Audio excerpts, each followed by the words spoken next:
What's popping with the YouTube? So today,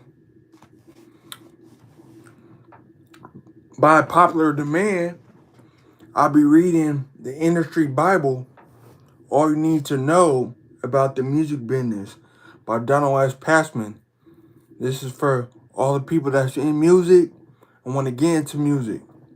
It's one of my favorite music books to read. So I'm going to start from the top for y'all instead of chapter 6.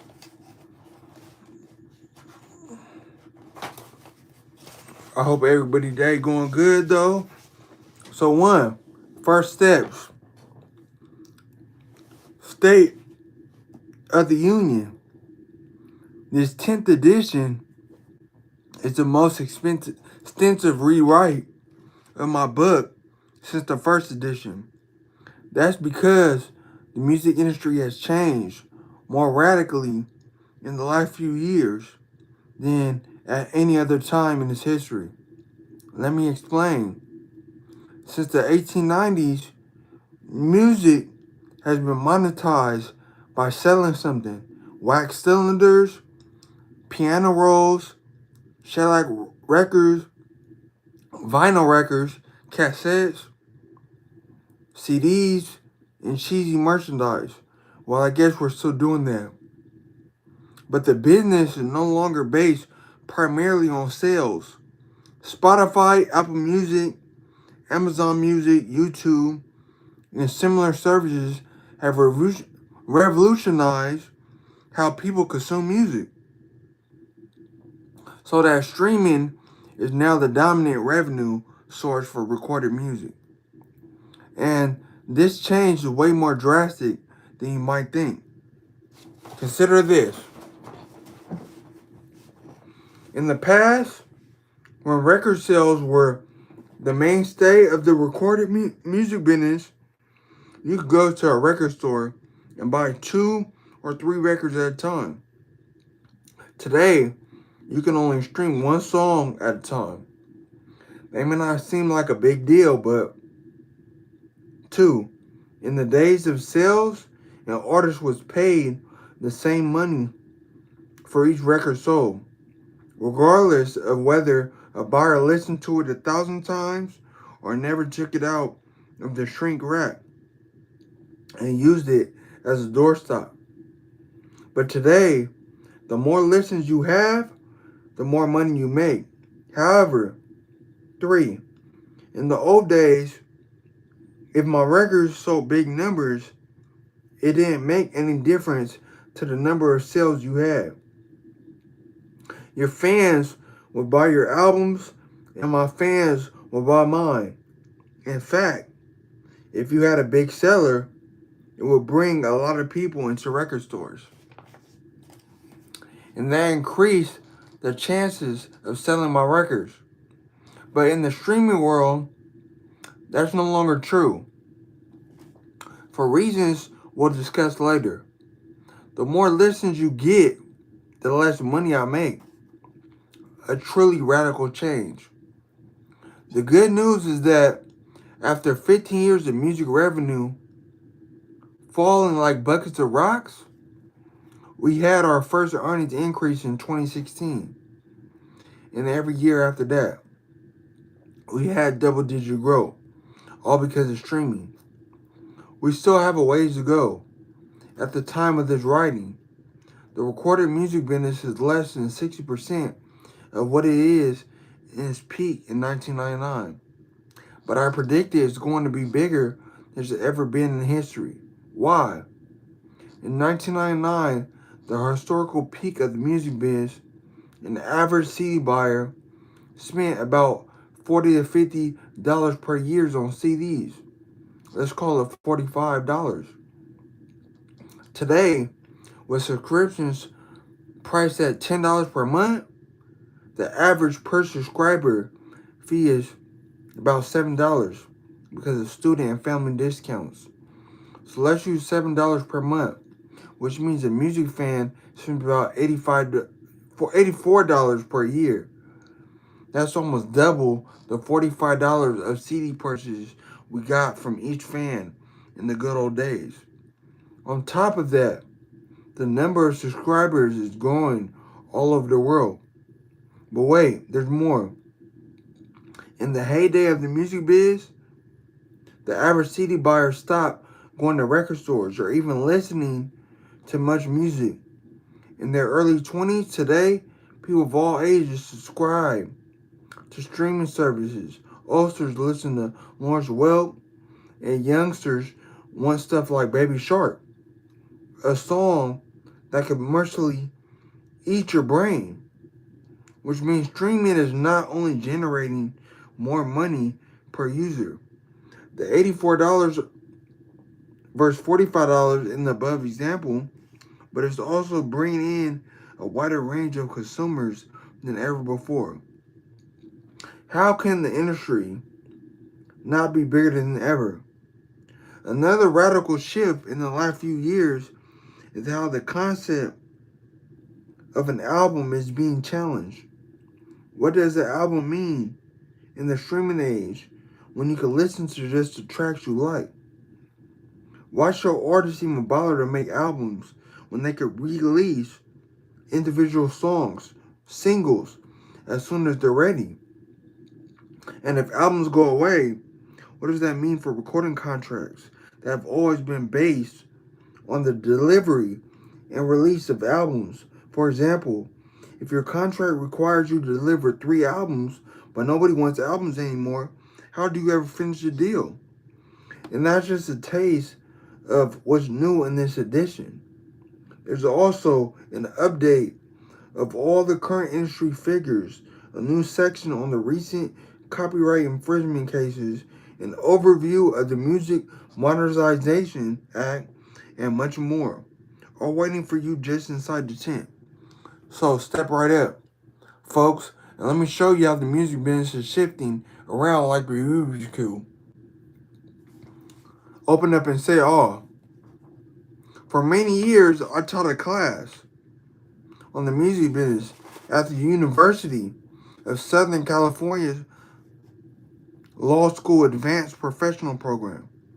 The class was for lawyers, accountants, record and film company executives, managers, agents, and bartenders who want to manage groups anyway. At the beginning of one of those courses, a friend of mine came up to me. She was an executive at a film studio and was taking a class to understand the music biz as it relates to films. She said, I'm here to open up the top of my head and have the importance in the music business. I love that mental picture because there's a lot of stuff I love to absorb that way.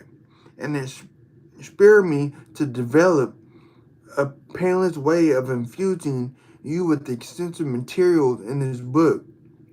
So if you will sit back, relax, and open up your mind, or pour on all you need to know about the music business and a little more for a good measure. How I got started. I really love what I do.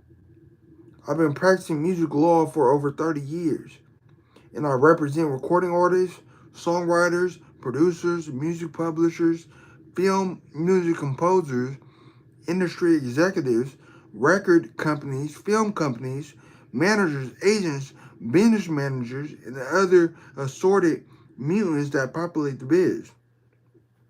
I got into the gig on purpose because I've always loved creative arts. My first showbiz experience was in grade school, performing magic tricks for assemblies. I also started playing accordion in grade school. I used to play a mean accordion. Everyone applauded when I shook the bellows on Lady of Spain. I gave it up because I found it impossible to romance a girl while wearing an accordion.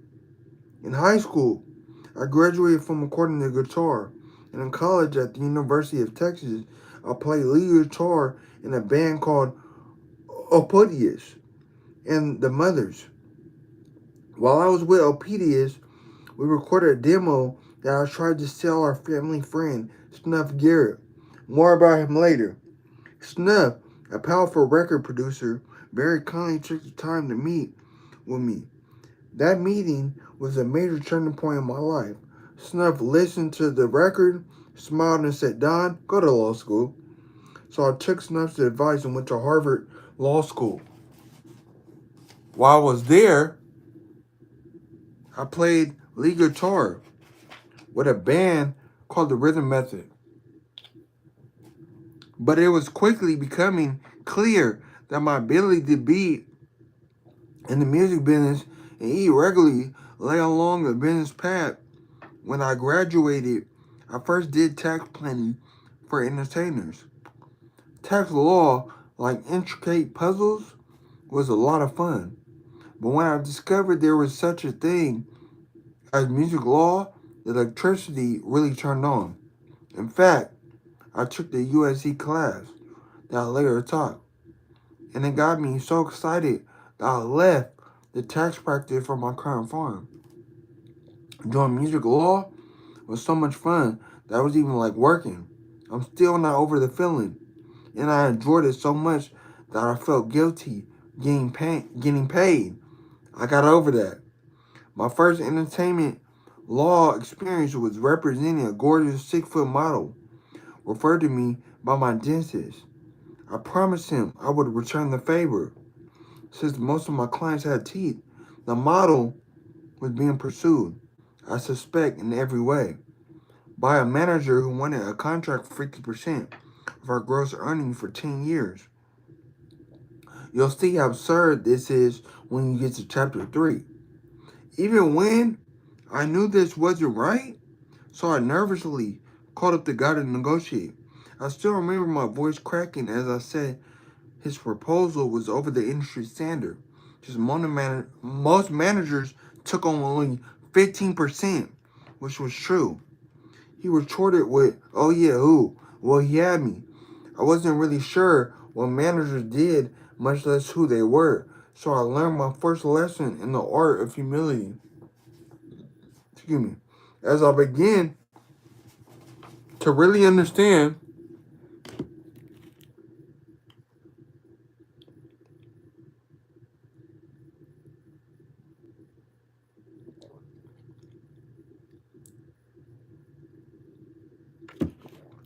what's going on, y'all, make sure y'all follow, subscribe. Thanks for tuning in. So, as I began to really understand how the music business worked, I found out that the love of both creative arts and business allowed me to move between the two worlds and help them relate to each other. The marriage of art and commerce has always fascinated me. They can't exist without each other. Yet yet the concept of creative freedom and the need to control costs in order to have a business are eternally locked in a Vulcan death match, which means the music business will always need lawyers.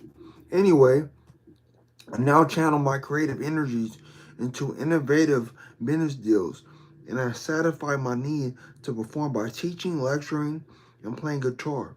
Just to be sure, I don't need to get too straight. However, I cycle through my weird assortment of hobbies: magic, ham, radio, weightlifting, guitar, dog training, 5-string banjo, karate, chess, poker, bankman, and real estate investment. Also write novels, which you are all required to buy. Brain surgery. Speaking of marrying creativity and business, I've discovered that a rock star and a brain surgeon have something in common. It's not that either one could be particularly good at the other's jobs, and I'm not sure which crossover would produce the most disastrous results.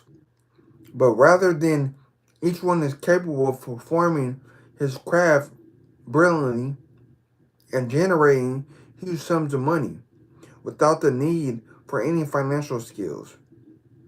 In most businesses, before you can start earning big bucks, you have to be pretty well schooled in how the business works.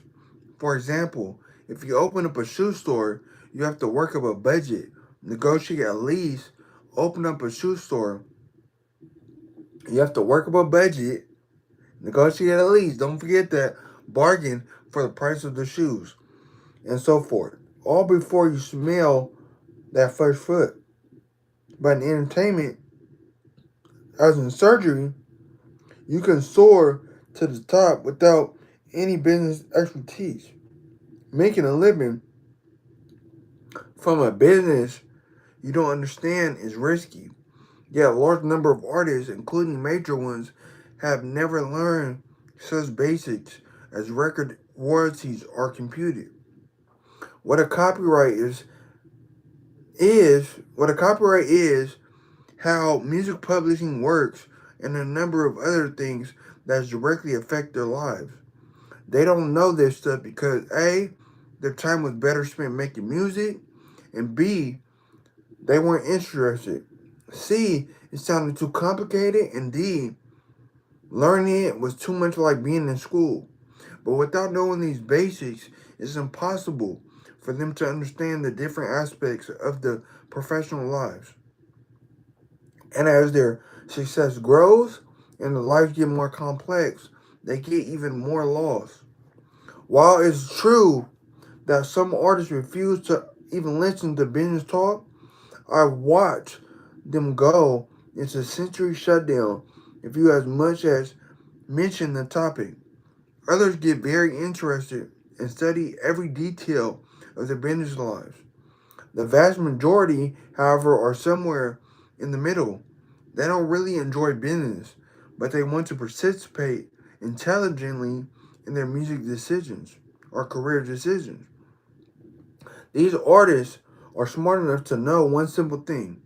No one ever takes as good care of your music as or business as you do. It was for my moderately to seriously interested clients that I developed a way to explain the basics in simple, everyday language. With only a small investment of time, these clients understood the essential concepts, and everyone enjoyed the process, including me. It also made an enormous difference in the artist's self-confidence about his or her business life and allowed them to make valuable contributions to the process because the results of these learning sessions were so positive. Several clients asked if we could explore the subject more deeply. Thus, the conception of this book. I had just finished teaching my class on the music business at USC and realized that my class notes were the outline of a book. So after some more research to flesh it out, I sat down and knocked out the first edition.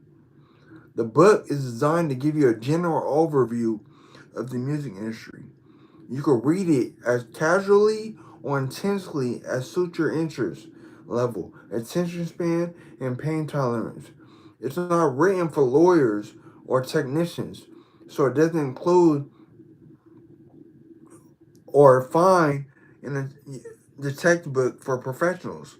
Instead, it gives you a broad overview of each segment of the industry, and then goes into enough detail for you to understand the major issues you're likely to confront. Jungle maps. When I was in high school, a policeman named Officer Sparks spoke at an assembly.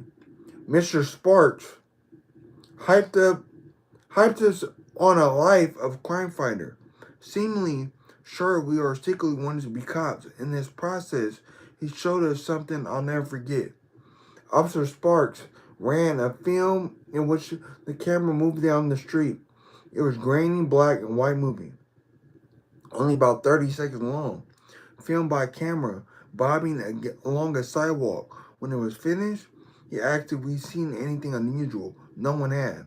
Apart from a couple of people bouncing in and out of the doorways, it looked pretty much like pictures taken by a camera walking past a row of boring shops. Mr. Sparks then said that a trained observer who watched the film could spot 6 crimes being committed. He showed the film again and pointed out each of the incidents. There was a quiet exchange of drugs, a pickpocket, etc.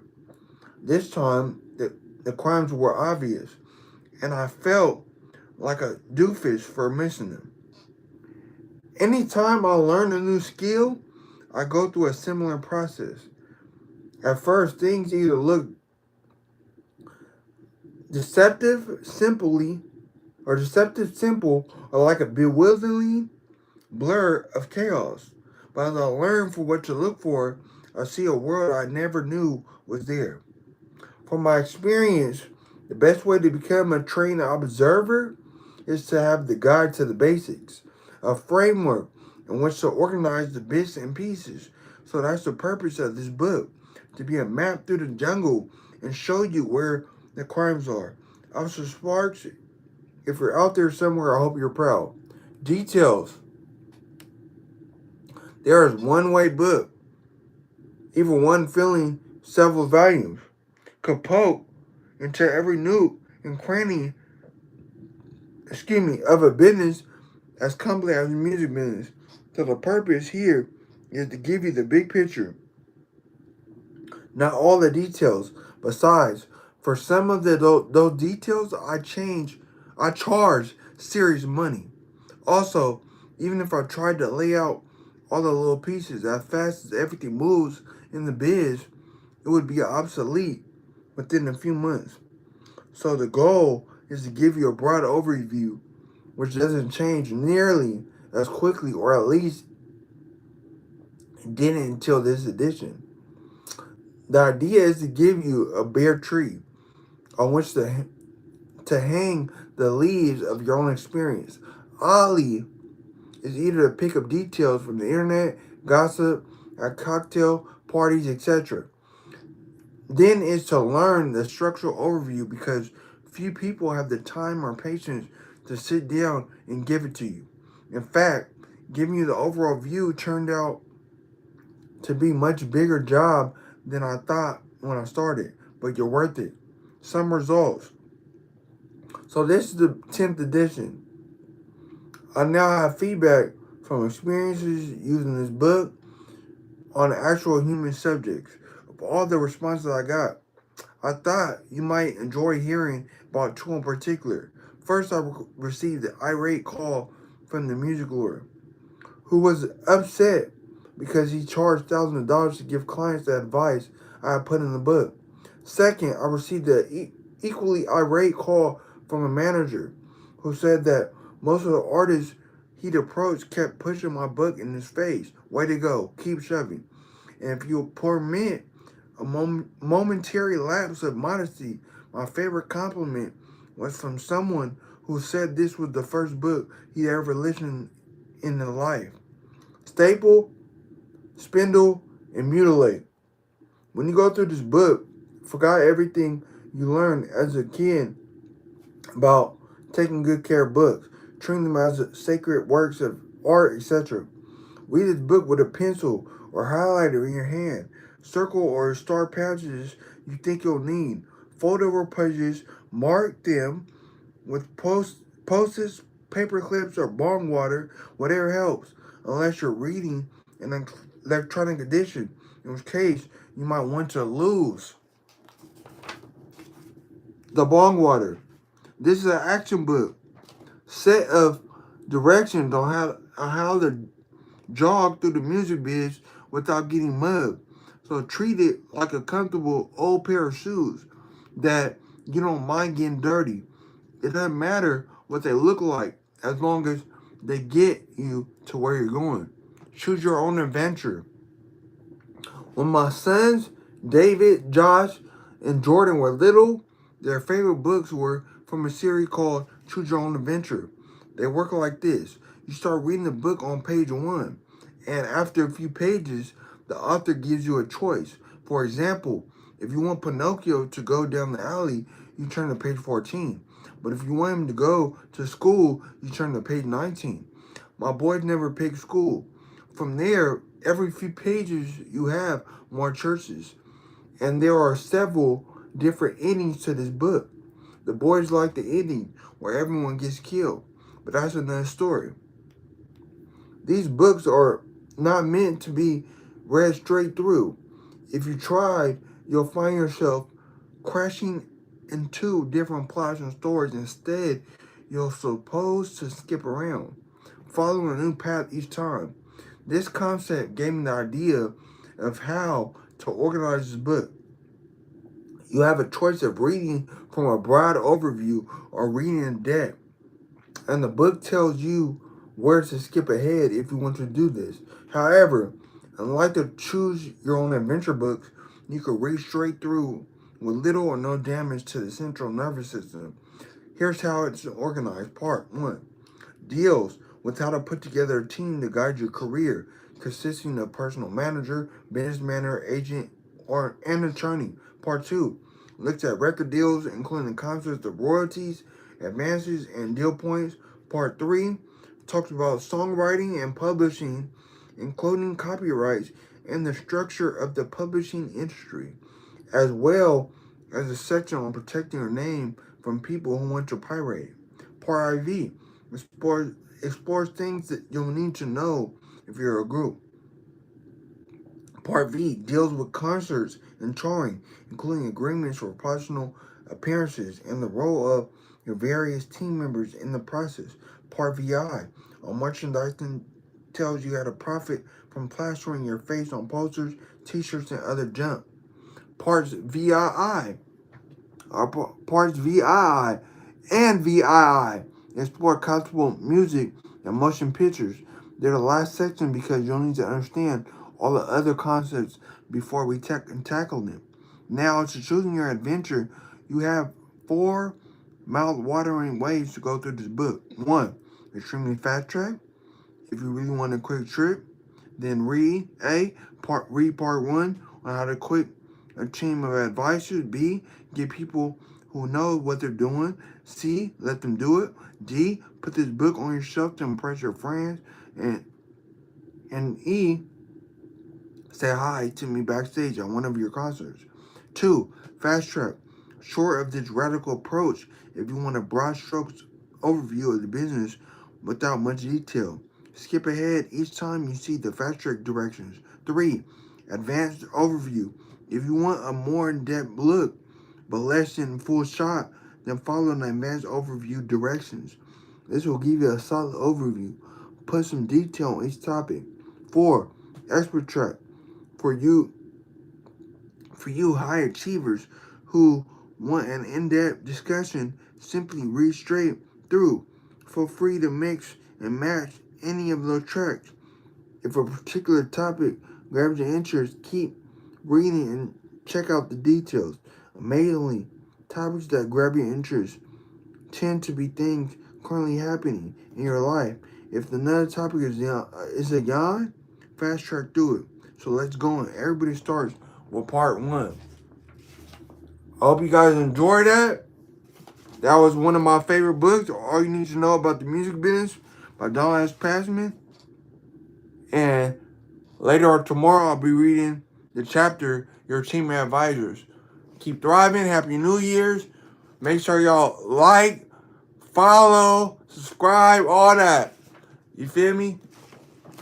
I'll see y'all soon. Keep thriving. We global.